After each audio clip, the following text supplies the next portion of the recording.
공교로운 건지 공교롭게 만든 건지는 분명치 않습니다만 야당 대표 검찰 소환이 알려진 날이 하필이면 정기국회 첫날이었습니다. 앞서 보신 것처럼 전쟁입니다라는 보좌관의 표현도 심상치가 않죠.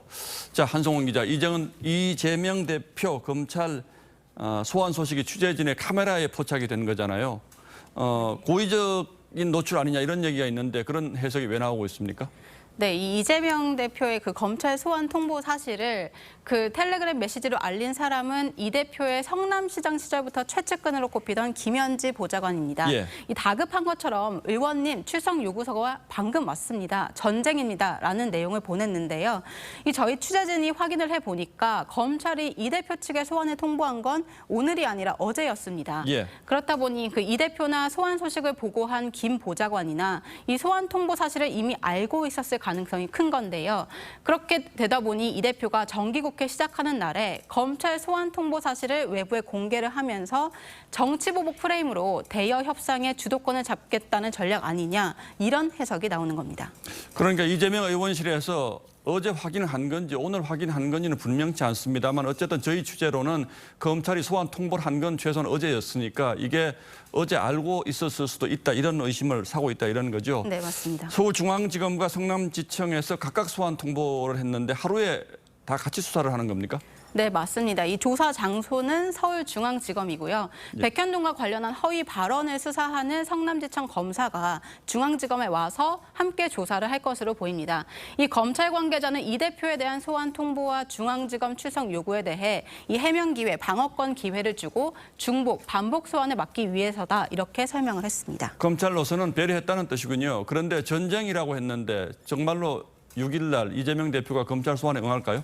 이 대표가 아직 검찰의 소환에 응할지 이런 여부는 결정하지 않은 것 같습니다. 검찰에도 소환에 대한 언급을 하지는 않았는데요. 5일이나 6일 오전에 출석 여부를 검찰에 통보할 것으로 알려졌습니다. 민주당이 즉각 선택적 수사, 정치보복으로 규정을 한 만큼 소환에 응하지 않을 가능성이 있습니다. 하지만 민주당 일각에서는 유리한 방법을 찾아야 한다 이런 의견도 나와서 예. 검찰에 나가 적극 반박할 가능성도 있습니다.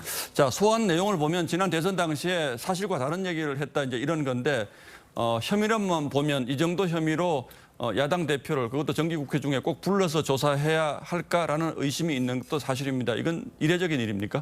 네, 이례적인 일만은 아닙니다. 이 지난해 10월에 오세훈 서울시장도 서울시장 보궐선거 과정에서 허위 사실을 말한 혐의로 중앙지검에 소환돼 14시간 가까이 조사를 받았고 예. 최강욱 의원도 소환 통보를 받은 것으로는 알려졌습니다.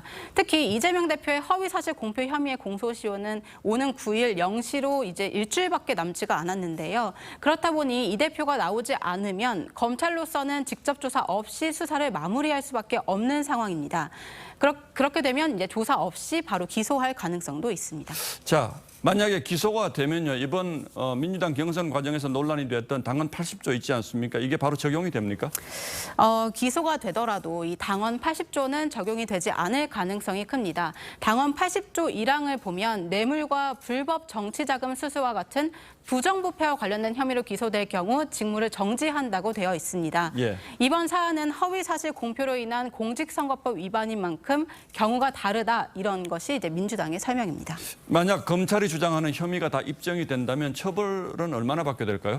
네, 이 허위사실 공표죄 이제 공직선거법 제20조가 해당 조항입니다. 250조 아니고요? 네, 250조가 예. 네, 해당 조항입니다. 250조 1항인데요. 예. 당선되거나 되게 할 목적으로 방송이나 통신 등의 방법으로 허위의 사실을 공표할 경우 5년 이하의 징역 또는 3천만 원 이하의 벌금에 처한다고 규정하고 있습니다. 예. 다시 말해 이 대표가 이번 사건으로 100만 원 이상의 벌금형이 확정되면 5년 동안 피선거권이 박탈되면서 의원직도 잃게 됩니다.